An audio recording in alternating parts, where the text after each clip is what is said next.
हमने आपको देखा है। आदमी जाएंगे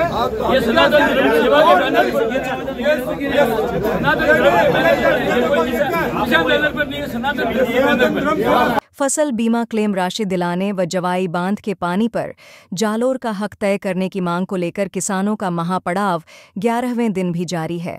शुक्रवार को भारतीय किसान संघ के आह्वान पर सनातन धर्म सेवा एवं संवर्धन संस्थान जालोर समेत जिले के करीब कई संगठनों ने समर्थन दिया है। इधर आज सनातन धर्म सेवा एवं संवर्धन संस्थान जालोर ने मुख्यमंत्री के नाम जिला कलेक्टर प्रदीप के गवांडे को ज्ञापन सौंपा और महापड़ाव पर पहुंचकर किसानों को समर्थन दिया। बड़ी संख्या में जालोर सनातन धर्म सेवा एवं संवर्धन संस्थान जालोर के पदाधिकारी व लोग मौजूद रहे।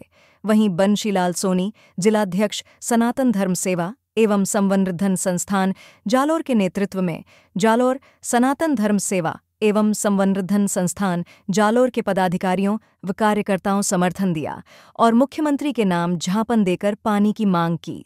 गौरतलब है कि जालोर में जवाई बांध के पानी पर जालोर का 1/3 हिस्सा तय करने, किसानों को समय पर बीमा क्लेम दिलाने की मांग को लेकर भारतीय किसान संघ के आह्वान पर 19 नवंबर से महापड़ाव शुरू किया गया था।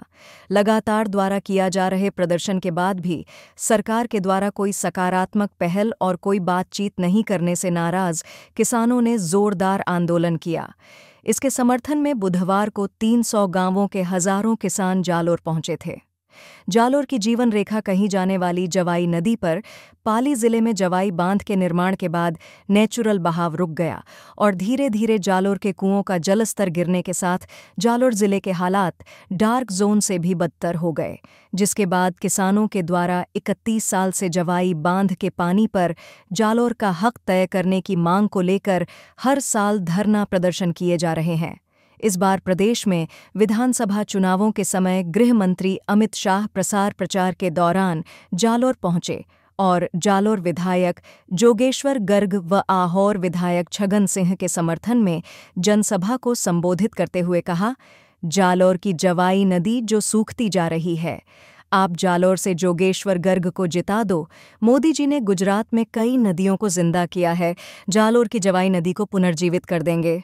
आज हमने जिला कलेक्टर को मुख्यमंत्री और गृह मंत्री भारत सरकार अमित शाह जी के नाम ज्ञापन दिया है।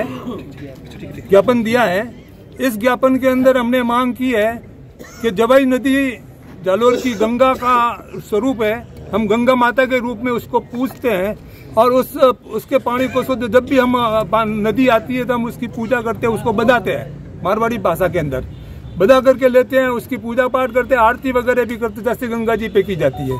तो इस गंगा को जवाई बांध बनने के बाद में सूखा दिया गया। सूखने से हमारे यहाँ पे सारे कुएं बंद हो गए, जो हरियाली थी, जो फल फ्रूट जालोर के अंदर सरसों का, पीले सरसों की खेती होती थी, जालोर में गेहूं की बहुतायत से खेती होती थी, जालोर के अंदर अपने कपास होती थी, जालोर के अंदर गन्ने होते थे, जालोर के अंदर आम होते थे, जालोर के अंदर अपने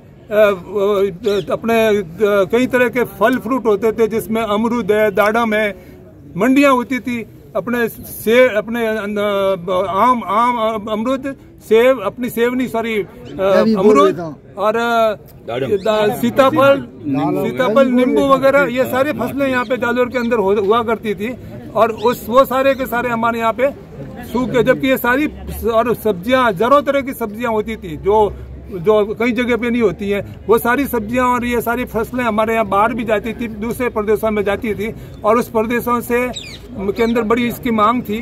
अब वो सूखने के कारण से सारे लोग बेरोजगार हो गए और हमारे यहाँ के सारे लोग हैं वो आज उनको मजबूर होना पड़ा, बेकार हो गए, वो बेरोजगार हो गए और उनको इस कारण से प्रदेशों में जाना पड़ा शरणार्थी के रूप में। नहीं तो जाने की जरूरत नहीं थी। हमारे यहाँ पर इतना धंधा खूब था, इतना पानी था, बहुतायत से पानी था, हरियाली खूब थी, बगीचे थे, फल फ्रूट होते थे, है ना, सब कुछ होते थे, फूलों के बगीचे लगे होते थे, ये सारी बातें। और दूसरी बात एक और बताता हूँ मैं आपको, हमारी मांग गृह मंत्री से है और राजस्थान सरकार से है कि ये जवाई नदी की पूरी लंबाई 300 किलोमीटर है, ठीक है, और जालोर के अंदर उसका बहाव क्षेत्र 150 किलोमीटर की लंबाई में है।